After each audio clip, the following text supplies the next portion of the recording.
Subscribe now.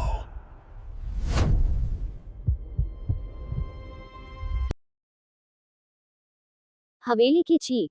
एक भयक था, भाग एक। इस धारावाहिक के सभी पात्र, स्थान, नाम सभी काल्पनिक है।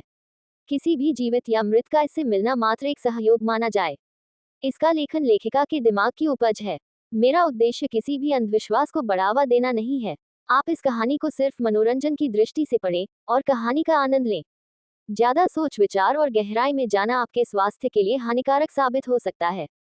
दर्शकों, ये संसार अपने में ही एक रहस्य है। इस संसार में तरह तरह के ऐसे रहस्यमयी चीजें हैं जिनका आज तक ना कोई प्रमाण है और ना कोई सबूत है, लेकिन फिर भी वो इस संसार में जीवित हैं और समय समय पर अपने आप को इस संसार का हिस्सा समझकर लोगों के सामने आते हैं। अगर इंसान जीवित है तो मरने के बाद उसकी आत्मा भी जीवित ही है, और बस यही से शुरुआत होती है भूत और प्रेतों और उनसे जुड़े कई कहानियों की, जिन पर यकीन कर पाना मुश्किल है, लेकिन तभी तक जब तक इसका सामना ना हो। तो चलिए करते हैं रहस्य और रोमांच से भरे इस सफर की शुरुआत। रात के तकरीबन 10 बजे बज रहे थे। तेज तूफान के साथ हल्की हल्की बारिश भी हो रही थी। प्रोफेसर साहब के घर की खिड़कियां तेज तूफान से जोर जोर से आवाज कर रही थी। प्रोफेसर साहब ने टेबल से अपनी साहित्य की किताब उठाए और अपने कमरे में जाने ही वाले थे कि तभी उनके पैर एकदम से रुक गए। उन्हें लगा कि किसी ने उनको पुकारा और उन्होंने पलटकर बलवंत को आवाज लगाई, बलवंत, बलवंत, कहाँ मर गए तुम? बलवंत रसोईघर से भागा भागा प्रोफेसर साहब के कमरे की तरफ आया। जी मालिक, बलवंत ने घबराकर पूछा। प्रोफेसर साहब गुस्से से अपनी आंखें बड़ी करके कहा, एक बार में आवाज तुम्हारे कानों तक नहीं पड़ती। बलवंत, मालिक, मैं आपके लिए चाय बना रहा था, बस इसलिए ही सुन न पाया। प्रोफेसर साहब, कोई मुझसे मिलने आया है क्या? बलवंत, नहीं तो। प्रोफेसर साहब, मुझे लगा। खैर, ये खिड़कियां तूफान की वजह से कुछ ज्यादा ही शोर कर रही हैं, इन्हें अच्छे से बंद कर दो, और हाँ, मेरी चाय मेरे कमरे में ले आना। बलवंत, जी मालिक। प्रोफेसर साहब का पूरा नाम सुबोध कांत वर्धन था। ये ऊटी के रहने वाले थे। इन्होंने पैरानॉर्मल एक्सपर्ट यानी कि अपस्मान्य विशेषज्ञ की डिग्री स्टैनफोर्ड विश्वविद्यालय अमेरिका से ली। इनके परिवार में केवल इनके पिता और माता ही थे, जिनके गुजर जाने के बाद ये अकेले ही रहने लगे। प्रोफेसर साहब अपने प्रोफेशन को इतना दिल से लगा लिया कि इसके चलते उन्होंने कभी शादी नहीं की। इन्हें आने वाले कुछ मुसीबतों का पहले से ही अनुमान लग जाता। यही कारण है कि इन्होंने ऐसे कई केसेस सुलझाए हैं जो पुलिस के हाथ से बाहर हो गया था। इसलिए ही तो वहां के दरोगा बाबू ओम प्रकाश जी से प्रोफेसर साहब की मित्रता हो गई, और अब हर अनसुलझे रहस्य से भरे केस में वो अक्सर प्रोफेसर साहब की मदद लेते थे। और आज भी दरोगा साहब ऐसे ही केस के लिए उनके घर आ पहुंचे। कुछ ही देर में बलवंत उनके कमरे में चाय की प्याली लेकर पहुंचा। तभी दरवाजे पर दस्तक हुई। किसी ने प्रोफेसर साहब को पुकारा, प्रोफेसर साहब, प्रोफेसर साहब। बलवंत दौड़कर गया और जाकर दरवाजा खोला तो सामने इंस्पेक्टर साहब अपने सिपाहियों के साथ खड़े थे। वो पूरी तरह से बारिश में भीग चुके थे। प्रोफेसर साहब ने जब उन्हें देखा तो आश्चर्य से पूछा, अरे इंस्पेक्टर साहब, आप इस समय? सब खैरियत तो है? इंस्पेक्टर साहब ने कहा, सब ठीक ही तो नहीं है प्रोफेसर साहब, आज फिर एक लड़की की मौत हो गई, और वो भी आपके सामने वाली हवेली में। उसी की शिनाख्त के लिए आया हूँ। लाश काफी ज्यादा बुरी हालत में है कि लड़की की पहचान भी ठीक से नहीं हो पा रही। अब आप ही कुछ बताएं। प्रोफेसर साहब ने अपनी गर्म चाय के प्याली को टेबल पर रखा और अपनी रेनकोट पहनकर इंस्पेक्टर साहब के साथ चल दिए। हाथ में टॉर्च चलाए दोनों उस जगह पर पहुंचे। दरोगा साहब ने लाश पर से चादर हटाई। जैसे ही प्रोफेसर साहब ने उस लड़की का चेहरा देखा, वो कुछ बड़बड़ाते हुए अपने कदम पीछे कर लिए। प्रोफेसर साहब, मैं जानता था ऐसा ही होगा, मैं जानता था ऐसा ही होगा। इंस्पेक्टर साहब, क्या बात है प्रोफेसर साहब, क्या आप इसे जानते हैं? जी हाँ, लेकिन पूरी तरह से नहीं जानता। आप कहना क्या चाहते हैं? इंस्पेक्टर साहब ने कहा। प्रोफेसर साहब, कुछ रोज पहले रात के तकरीबन 11 बजे बज रहे थे, ये लड़की बड़ी ही बुरी हालत में मेरे घर पर आई। इसके शरीर से खून बह रहा था। ये अपने होश में भी नहीं थी और इसकी आंखें बेहोशी की वजह से बंद हो रही थी। ये लड़खड़ाती हुई मेरे घर के दरवाजे पर आ गिरी। जब मैंने इसे देखा तो इसे अंदर ले आया और इसकी पट्टी की। और जब मैंने इससे पूछा कि तुम्हें इतनी चोट कैसे लगी, तो इसने जो बताया मैं उससे वाकिफ था। इंस्पेक्टर साहब, ऐसा क्या बताया इसने आपको? यही जो मैं बरसों से यहाँ सुनता और महसूस करता आ रहा हूँ, मगर इसके जड़ तक ना पहुँच सका। प्रोफेसर साहब ने ठंडी सांस भरते हुए कहा कि इस लड़की ने बताया कि सामने वाले होटल में ये और इसके कुछ दोस्त पार्टी करने आए हुए थे। सभी अपनी मस्ती में डूबे हुए थे कि इसे अचानक बाहर एक औरत दिखाई दी जिसके हाथों में एक बच्चा था। उस औरत ने इसे बाहर आने का इशारा किया। इसे लगा कि उसको मदद की जरूरत होगी और ये बाहर चली गई। जाकर देखा तो सामने कोई भी नहीं था। इसने सोचा इसका वहम होगा। और ये वापस आने गई। फिर अचानक ही इस पर किसी ने कुल्हाड़ी से वार किया। पीछे मुड़कर देखा तो वही औरत हाथ में कुल्हाड़ी लेकर खड़ी थी और उसके हाथ में जो बच्चा था वो मरकर पूरी तरह से नीला पड़ चुका था और उसका चेहरा भी कुछ ऐसा ही था। और ये लड़की वहां से भागी और भागते हुए मेरे घर तक आ पहुंची। मैंने तुरंत डॉक्टर को बुलवाकर इसकी पट्टी करवाई। मैंने इसे बहुत रोका कि सुबह होते निकल जाना, मगर ये न मानी और उसी रात अपने दोस्तों का हवाला देकर निकल पड़ी। भाग 2 प्रोफेसर साहब ने उस घायल लड़की की पट्टी करवाई और उसे घर पर ही आराम करने को कहा, लेकिन वो न मानी और वहां से चली गई, जिससे उसकी मौत हो गई। अब आगे पर आश्चर्य की बात है कि इसके हाथ में वार किया गया था, इससे इस लड़की की मौत कैसे हो सकती है? इंस्पेक्टर साहब ने कहा। अब ये तो मैं नहीं बता सकता इंस्पेक्टर साहब। कितनी बार मैंने सभी को समझाने की कोशिश की मगर ये रहस्यमयी चीजों से अनजान लोग मेरी बातों को अनसुना कर देते हैं। इस लड़की को भी मैंने इस सामने वाली हवेली में जाने से मना किया था, मगर ये नहीं मानी और इसका अंजाम। इतना कहते ही प्रोफेसर साहब अचानक चुप हो गए।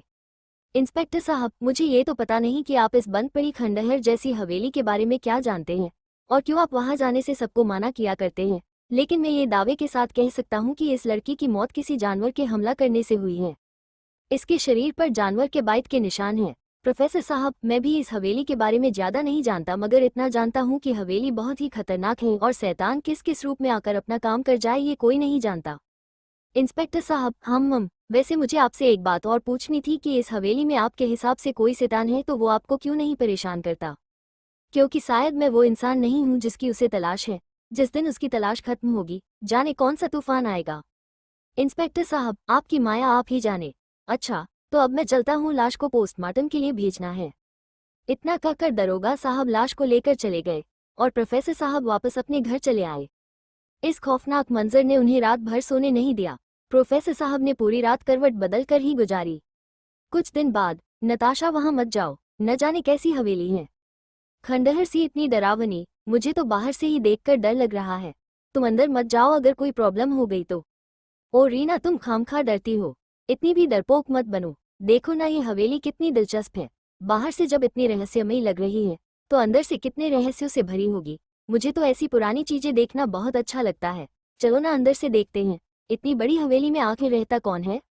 रीना, कम ऑन नताशा, मुझे तो नहीं लगता है कि इसमें कोई रहता होगा। ये हवेली तो मुझे बरसों पुरानी लग रही है और काफी सालों से खंडहर पड़ी हुई है। देख नहीं रही कैसे मकड़ियों के झाले पड़े हुए हैं? तुम्हें लगता है यहाँ कोई रहता भी होगा? चलो चलो वापस चलो, मुझे तो बहुत डर लग रहा है। ओह जस्ट शट अप, तुम्हें जाना है तो तुम जो, मैं तो इस हवेली को और देखना चाहती हूँ। नताशा की बात सुन रीना वहां से अकेली ही होटल चली आई। इतना कहकर नताशा उस लोहे की विशाल और मुरझाई हवेली के बाहरी गेट को खोल देती है।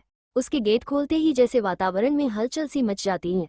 अचानक तेज हवा चलने लगती है और चमगादड़ों का झुंड सीधा नताशा के ऊपर लपक पड़ता है, जिससे नताशा की चीख निकल जाती है। नताशा इतना घबरा गई कि वहां से वो तुरंत भाग निकली। दरअसल नताशा मुंबई की रहने वाली 25 वर्षीय लड़की अपने दोस्तों के साथ ट्रिप पर मुंबई से ऊटी आई हुई थी और एक होटल में अपने दोस्तों के साथ ठहरी हुई थी। उसके दोस्तों में उसे लेकर 7 लोग थे, रीना, मानिक, प्रमोद, तारा, राहुल और प्रियंका। ओह माय गॉड, ये कितना सुंदर होटल है। मानिक ने अपना पीठू बैग जमीन पर फेंक कर राहत की सांस लेते हुए कहा। यस मानिक, ये जगह तो काफी खूबसूरत है, बहुत मजा आने वाला है, नताशा ने कहा। तभी होटल का मैनेजर वहां पहुंचा और बड़ी ही विनम्रता से उन सभी का स्वागत करते हुए कहा, वेलकम टू दिस होटल। आप सबको यहाँ तक आने में कोई परेशानी तो नहीं हुई? रीना, नहीं, अगर हुई भी होगी तो यहाँ आकर हमारी शिकायत ही मिट गई।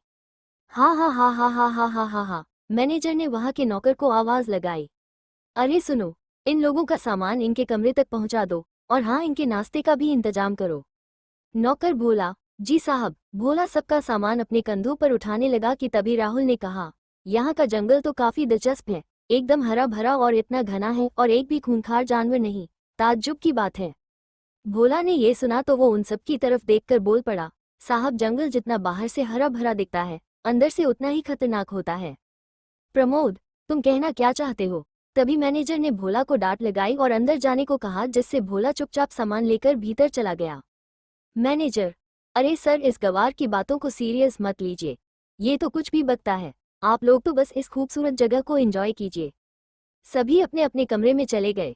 थोड़ी ही देर में नताशा रीना के साथ पास के जंगल घूमने निकल पड़ी और दोनों चलते चलते हवेली के करीब पहुंच गई। नताशा वहां मत जाओ, न जाने कैसी हवेली है, खंडहर सी इतनी डरावनी, मुझे तो बाहर से ही देखकर डर लग रहा है। तुम अंदर मत जाओ, अगर कोई प्रॉब्लम हो गई तो। ओ रीना, तुम खामखा डरती हो, इतनी भी डरपोक मत बनो। देखो ना ये हवेली कितनी दिलचस्प है, बाहर से जब इतनी रहस्यमयी लग रही है तो अंदर से कितने रहस्यों से भरी होगी। मुझे तो ऐसी पुरानी चीजें देखना बहुत अच्छा लगता है, चलो ना अंदर से देखते हैं। इतनी बड़ी हवेली में आखिर रहता कौन है?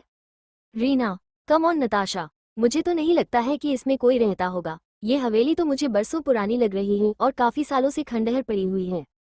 देख नहीं रही कैसे मकड़ियों के झाले पड़े हुए हैं? तुम्हें लगता है यहाँ कोई रहता भी होगा? चलो चलो वापस चलो, मुझे तो बहुत डर लग रहा है। ओह जस्ट शट अप, तुम्हें जाना है तो तुम जो, मैं तो इस हवेली को और देखना चाहती हूँ। नताशा की बात सुन रीना वहां से अकेली ही होटल चली आई। इतना कहकर नताशा उस लोहे की विशाल और मुरझाई हवेली के बाहरी बाहरी गेट को खोल देती है। उसके गेट खोलते ही जैसे वातावरण में हलचल सी मच जाती है। अचानक तेज हवा चलने लगती है और चमगादड़ों का झुंड सीधा नताशा के ऊपर लपक पड़ता है, जिससे नताशा की चीख निकल जाती है। नताशा इतना घबरा गई कि वहां से वह तुरंत भाग निकली। भाग -3 रात 11:30 बजे। Cheers Natasha, come on dance. Rahul ने नताशा का हाथ पकड़कर खींचा और दोनों तेज म्यूजिक पर डांस करने लगे। सभी नशे में धुत थे, उन्हें इस बात की खबर ही नहीं कि रात काफी हो चुकी है। प्रोफेसर साहब, बलवंत, जी मालिक, ये शोर कैसा है? प्रोफेसर साहब ने पूछा। बलवंत, मालिक पास के होटल में कुछ लोग आए हैं, वही पार्टी चल रही है। ये बड़े बाप की बिगड़ी औलादे भी ना इस उम्र में अपने माता पिता का सहारा बनने के बजाय उनके मेहनत के पैसे से ऐश कर रहे हैं।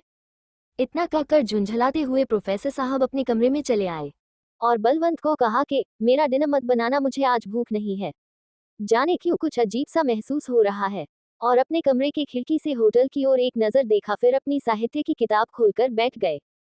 किताब पढ़ते पढ़ते प्रोफेसर साहब को जाने कब नींद की झपकी आए और वो मेज पर सर रखकर ही सो गए।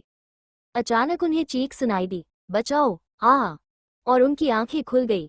वो झुंझलाते हुए खड़े हुए और बलवंत को तेज आवाज में चिल्लाए, बलवंत, बलवंत। बलवंत दौड़ता हुआ आया और अपनी अधूरी नींद की वजह से अपनी आंखें मिचते हुए प्रोफेसर साहब से पूछा, जी मालिक।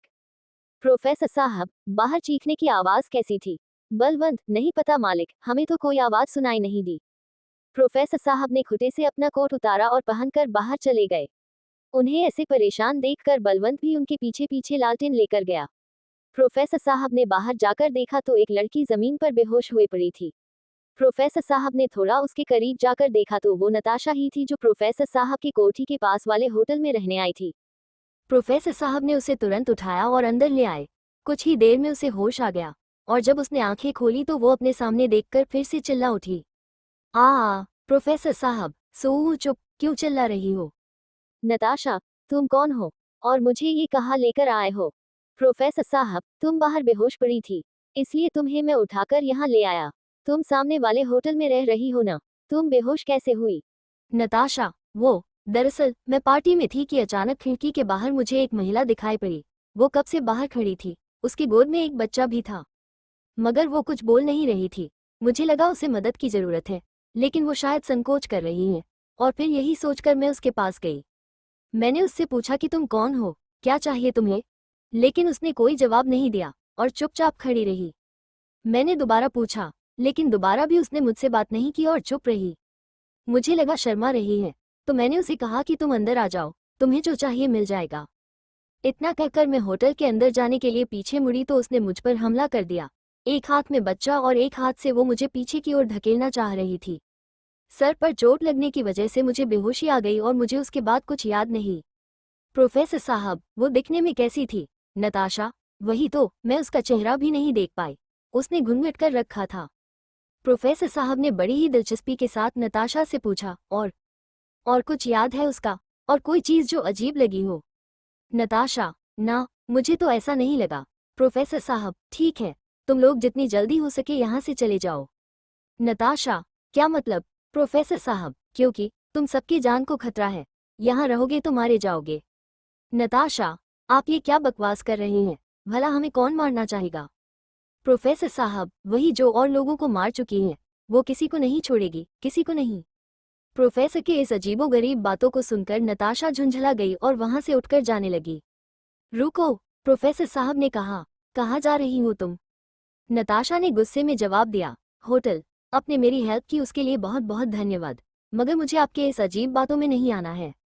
और मुड़कर वापस जाने लगी। प्रोफेसर साहब, तुम्हें क्या लगता है मैं पागल हूँ? कुछ भी बोल रहा हूँ। ये तुम्हारी गलतफहमी में नताशा। तुम्हें अंदाजा भी नहीं है कि तुम मेरी बात न मानकर कितनी गलती कर रही हो। मैंने देखा है उसे, उसके आंखों में उबलता हुआ खून, एक बदले की आग देखी है मैंने उसके आंखों में। और जब कोई आत्मा इतनी भयानक हो जाए तो उसे हल्के में लेना बेवकूफी है, बेवकूफी। नताशा फिर भी प्रोफेसर की बात को अनसुना करके होटल चली गई। मुझे तो पागल दिखाई पड़ता है, और हो भी क्यों न, ये जंगल है ही ऐसा, यहाँ अकेले रहकर पागल हो जाना लाजमी है। इसलिए ही तो बहकी बहकी बातें कर रहा है। भूत प्रेत एंड ऑल हमम।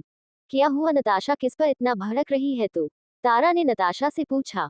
नताशा, अरे कुछ नहीं यार, वो जो सामने वाले कोठी में कोई प्रोफेसर रहता है ना। तारा, कौन? वो खंडहर हवेली के सामने वाली कोठी।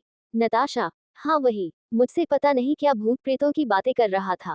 कह रहा था कि जितनी जल्दी हो तुम लोग यहाँ से चले जाओ, तुम्हारी जान को खतरा है। हा हा हा हा हा हा। अब तुम ही बताओ भला, किसी भी भूत को मुझे मारकर क्या मिलेगा? और वैसे भी मैं इन सब बातों में विश्वास नहीं करती। सो मैं वहां से चली आई। मुझे तो वो पागल प्रोफेसर ही अजीब लग रहा था। आगे की कहानी अगले भाग में।